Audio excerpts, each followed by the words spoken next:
Hi అండి, నమస్తే. Welcome back to మజేష్ వీక్ వినో వరల్డ్ ఛానల్. బ్రహ్మం గారి కాలజ్ఞాన తత్వాలు. తల్లికి చేసిన జ్ఞానబోధ. పోతులూరి వీరబ్రహ్మేంద్ర స్వామి తండ్రి పోతులూరి పరిపూర్ణయాచార్యులు, తల్లి పోతులూరి ప్రకృతాంబ. ఆయనను పెంచిన తండ్రి పేరు వీరభోజయాచార్యులు. పెంచిన తల్లి పేరు వీరపాపమాంబ. ఆయనకు చిన్న వయసులోనే విశేష జ్ఞానం లభించింది. ఎక్కువ ఆత్మచింతన, మితభాషణం అలవడింది. ఆయన వీరభోజయాచార్యులు మరణానంతరం స్వయంగా జ్ఞాన సముపార్జన చేయాలని నిశ్చయించి తన 8వ ఏట దేశాటన కొరకు తల్లి అనుమతి కోరాడు. పుత్రుని మీద ఉన్న మమకారం కారణంగా ఆమె అనుమతిని నిరాకరించగా ఆమెను అనేక విధాలుగా అనునయించి జ్ఞానబోధ చేశాడు. ఆ సందర్భంలో ఆయన పిండోత్పత్తి, జీవి జన్మ రహస్యాలను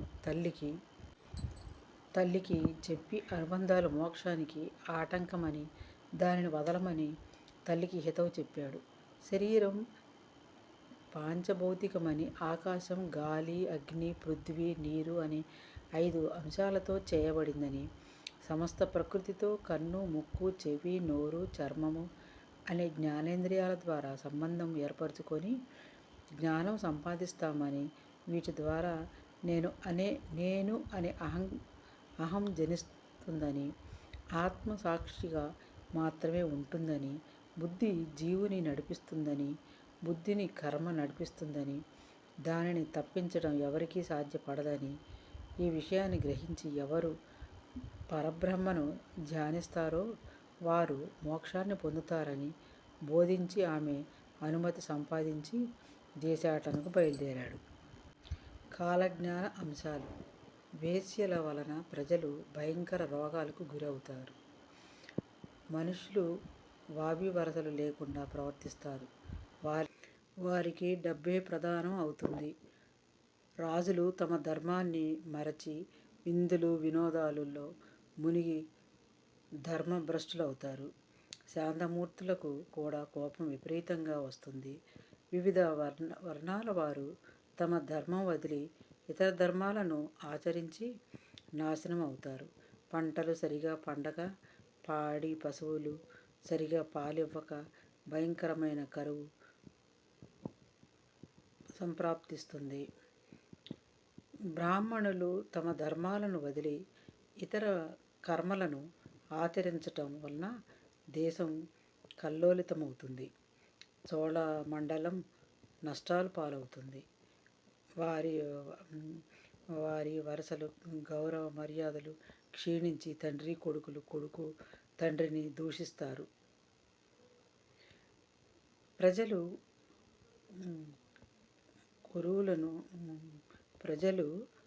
కొరువులను నోట పెట్టుకొని తిరుగుతారు. కొండలు మండుతాయి. జనుల కడుపులో మంటలు పుడతాయి. నోటిలో బొబ్బలు లేస్తాయి. నెత్తురు కక్కుతూ రోగాలు పాలయ్యి జనులు మరణిస్తారు. జంతువులు అలాగే చస్తాయి. దుర్మార్గులు రాజులవుతారు. మంచి ప్రవర్తన కలవారు భయంకర కష్టాలు పాలై హీనంగా మరణిస్తారు. మత కలహాలు పెరిగి ఒకరిని ఒకరు చంపుకుంటారు. అడవి మృగాలు గ్రామాలు, పట్టణాల్లో ప్రవేశించి మానవులను చంపుతాయి. నీళ్లతో దీపాలను వెలిగిస్తారు.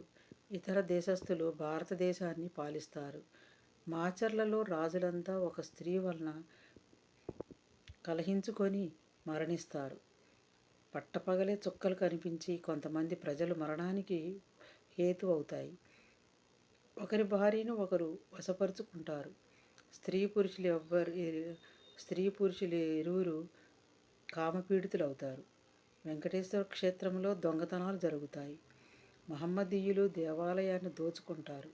5000 ఏళ్ల తర్వాత కాశీలో గంగ కనిపించకుండా మాయమై పోతుంది. 5000 ఏళ్ల తర్వాత కాశీలో గంగ కనిపించకుండా మాయమైపోతుంది. ఓ చెన్నకేశవ స్వామి మహిమలు నాశనమైపోతాయి. కృష్ణానది మధ్య బంగారు తేరు పుడుతుంది. అది చూసిన వారికి కండ్లు పోతాయి. బాబూ ప్రపంచంలో పాపుల సంఖ్య పెరిగి పుణ్యాత్ముల సంఖ్య క్షీణిస్తుంది. 5,000 ఏళ్ల తర్వాత నేను వీరభోగ వసంతరాయలుగా అవతరించి ద్రాత్ములను కాపాడి పాపాత్మలను శిక్షిస్తాను. నా భక్తులు తిరిగి నన్ను చేరుకుంటారు. వెంకటేశ్వరునికి మహమ్మదీయులు కూడా పూజలు చేస్తారు. కృష్ణా గోదావరి మధ్య పశువులు కూడా మరణిస్తాయి. చూసారండి బ్రహ్మంగారి కాలజ్ఞానం. ఆ స్వామి చెప్పినట్టే జరుగుతున్నాయి కదా. జరగబోయే ఇప్పటి నుంచి వచ్చేవి కూడా చాలా భయంకరంగా ఉంటాయంటండి. లైక్ చేయండి, సబ్స్క్రైబ్ చేయండి, మీ ఫ్రెండ్స్కి షేర్ చేయండి. బాయ్ అండి.